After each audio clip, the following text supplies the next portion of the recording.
Allez, on va passer la parole aux trois think tanks qui brûlent d'impatience, qui nous ont écouté avec beaucoup d'attention. Et on va commencer par Gaspard Koenig. Bonjour, merci. D'abord, je ne tomberai pas dans le piège de défendre Alain Locke. Ça me paraît raisonnable. Mais je remarque que d'abord, l'extraordinaire convergence, c'est deux discours qu'on va entendre. Assumé, qui reflètent le fait qu'aujourd'hui, il y a le colbertisme de gauche et de droite, c'est-à-dire le souverainisme, gaullisme à droite, et le patriotisme économique à gauche, c'est exactement la même chose. Et que du coup, les lignes de scission ne sont plus entre droite et gauche, mais au sein de la gauche et de la droite, entre des libéraux qui pensent que la solution, c'est, j'y reviendrai, l'autonomie individuelle, et des dirigistes qui pensent que la solution, c'est l'État stratège. D'abord, je voudrais dire que ce retour au protectionnisme, c'est pas un phénomène nouveau. Les libéraux se sont battus à la fin du XVIIe siècle, Pierre de Bois-Guilbert contre Colbert. Ensuite, Turgot pour l'ouverture des marchés des grains. Ensuite, Basquiat contre les tarifs douaniers. Ensuite, Hayek contre le planisme. Bon, aujourd'hui, ça recommence et on va continuer à se battre avec les mêmes arguments qui sont toujours des arguments valides. Vous lisez Pierre de Bois-Guilbert, honnêtement, vous avez tout ce qu'il faut pour aujourd'hui avoir un débat rationnel sur libéralisation versus protectionnisme économique. Et moi, je ne parle même pas d'efficacité économique. Ce qui m'intéresse, c'est vraiment une conception radicale des libertés individuelles. Et Arnaud Montebourg disait on peut découpler le social et le politique.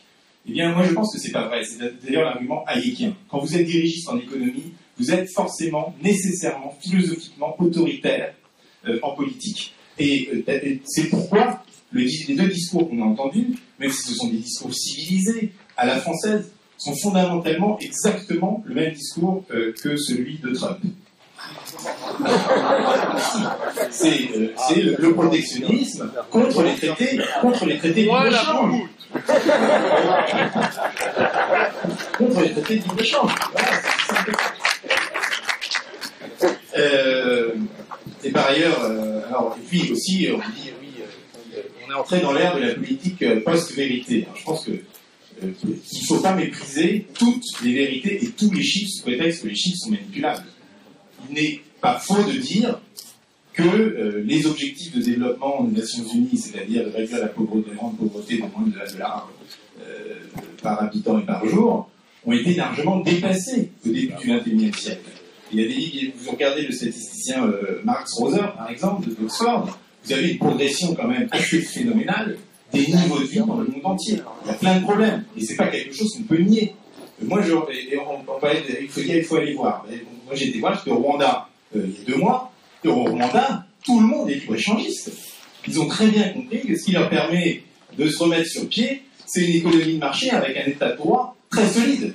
Alors, peut-être autoritaire sur le plan politique, ok, mais avec un business environment extrêmement fort. Et qu'est-ce qu'ils veulent? Ils veulent une zone de libre-échange avec le Kenya, avec l'Afrique de l'Est, évidemment. Et notre ami Shimon Peres, qui est mort récemment, qu'est-ce qu'il voulait, le socialiste? Eh bien, il voulait une zone de libre-échange au Moyen-Orient pour apporter la paix entre les peuples. Ça, c'est pas un idéal que l'on peut abandonner du jour au lendemain.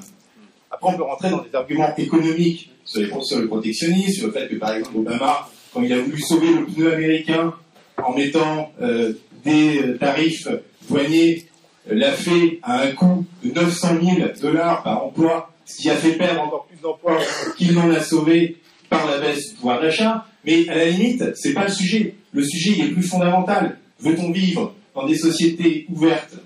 C'est-à-dire qu'ils considèrent que finalement, au bout des bouts, la définition de la société ouverte chez Popper, c'est une société où il n'y a pas de valeurs communes, où il y a des règles de droit qui permettent de coexister pacifiquement. Alors ensuite, sur l'émergence, juste un point, parce qu'on parle de beaucoup de choses en Amérique. D'abord, je rappelle que ceux qui ont voté pour Trump ne sont pas forcément les plus pauvres, et c'est le même cas d'ailleurs en Brexit. Alors on regardera les chiffres qui vont arriver, mais c'est beaucoup plus. Il y a eu d'ailleurs une étude universitaire qui a été publiée par le MIT en juillet, qui montrait que c'était beaucoup plus un appel, disons, racial, entre guillemets, que économique.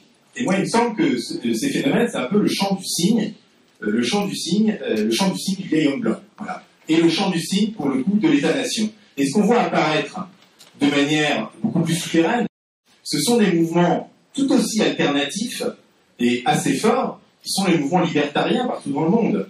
Le candidat libertarien Gary Johnson avait 25% d'approbation, de tension de vote, chez les millennials, ceux qui ont entre 18 et 25 ans.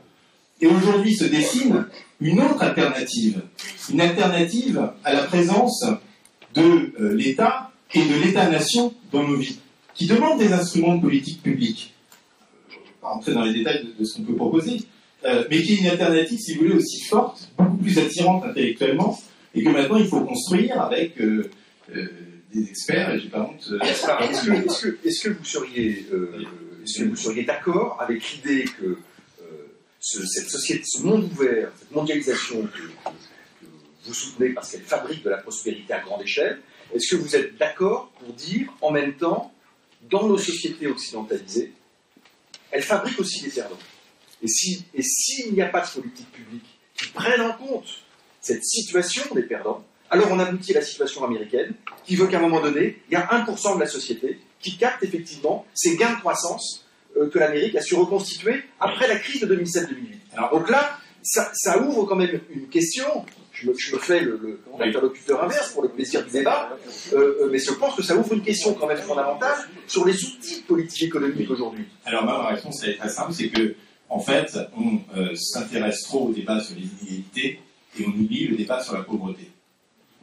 Et en fait, à force de dire il faut combattre les inégalités, on a oublié de combattre la grande pauvreté. Mais est-ce que vous croyez que les gens, finalement, le réflexe du combat des inégalités, c'est quasiment un réflexe de jalousie? Mais qu'est-ce qu'on en a à fiche qu'un tel ait accumulé des milliards à partir du moment où on a le sentiment de pouvoir faire de manière autonome ses choix de vie?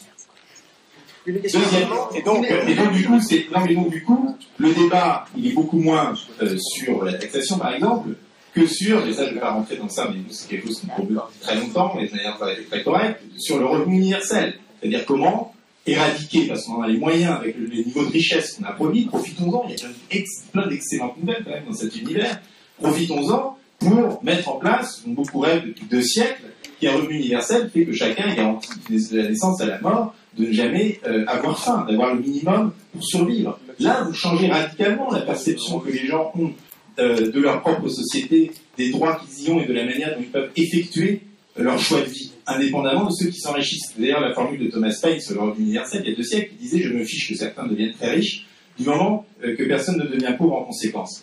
Après, je voudrais clore, même si on se coque à l'âne, sur la dérégulation, etc. C'est quand même un peu gros de nous dire que la France est un pays dérégulé, libéralisé et tout ça, alors que vous avez le rapport du Conseil d'État tous les ans qui vous explique qu'on a encore rajouté 4000 normes à notre échafaudage réglementaire qui écrase tout le monde. Ce qu'il faut en France, c'est déréguler, c'est pas inverser, au contraire, c'est tuer la rente. Et le problème est moins les inégalités que la stratification des inégalités par la rente. Et pour lutter contre la rente, il faut mettre les gens sur un pied d'égalité. Et pour les mettre sur un pied d'égalité, il faut une grande loi Le Chapelier. Ça, c'est notre héritage, un héritage français, révolutionnaire, puisqu'on parle d'identité, qui est d'abolir toutes les corporations, qui ont été rétablies par Vichy, je me rappelle quand même, d'abolir toutes les corporations et que chacun puisse être libre du métier de son choix. Alors qu'aujourd'hui, on met des bâtons dans les roues et des barrières à l'entrée sur un certain nombre de professions. D'ailleurs, Armand Dupont ne me contredira pas, lui qui avait tant à cœur de lutter contre les professions réglementées. Voilà. Et enfin, je pourrais développer sur les errements de l'État stratège tel que conçu par Arnaud Montebourg et la Banque publique d'investissement, mais je vous épargne ce développement. Je réserve une fois un tour de table qui suivra. Agnès Benassi-Pierret.